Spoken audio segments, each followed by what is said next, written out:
Τι θέλετε την άλλη Κυριακή, που θα ξέρουμε κιόλας που θα βρίσκεται η Λάρισα, αν θα έχει πιθανότητες για την Α' Εθνική ή τη Β'. Τώρα, σε ό,τι είπε ο κύριος Ντίνος, επειδή αυτά που λέτε στον αέρα, όταν θα τα λέτε αγαπητέ Ντίνο, θα πρέπει να είστε 100% ενημερωμένοι για να βγάζετε απέναντι την ενημέρωση σωστή. Για τις εκλογές λοιπόν της Super League, γιατί ξέρεις, το να λέτε, να μην πω τη λέξη μαλακίες, την κρατάω για μένα, αλλά στην ακούσει ο κόσμος. Ναι. Να σας πω πώς γίνανε οι εκλογές. Εγώ γουστάρω που μου παίρνει λεπτό. Ναι, δεν θέλετε να ακούσει και ο κόσμος. Παρακαλώ, ναι. Λοιπόν, γίνανε 3 ψηφοφορίες. Στις 3 ψηφοφορίες, ο κύριος Πιλαδάκης και η Κέρκυρα ψηφίσαν λευκό. Στις 3 ψηφοφορίες, άσε με να με άδειο ο κόσμος, για ξέρεις τι λες.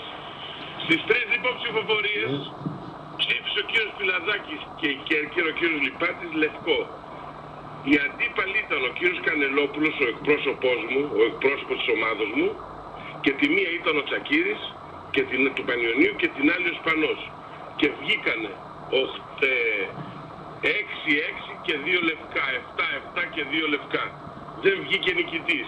Στην 4η φορά λοιπόν που κατέβηκε υποψήφιος ο κύριος Μαρινάκης, η προεδράρα σας ψήφισε Μαρινάκη, όπως ψηφίσαμε και οι 14, για να μην λέτε μαλακίες εκεί πέρα.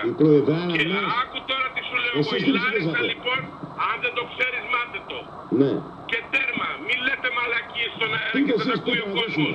Λοιπόν, ο Πιλάδα, πάρ' τα πρακτικά λοιπόν τη Super League, η Λάρισα, όπως ο Ολυμπιακός Βόλου και άλλες 12 ομάδες, ψηφίσανε Μαρινάκη.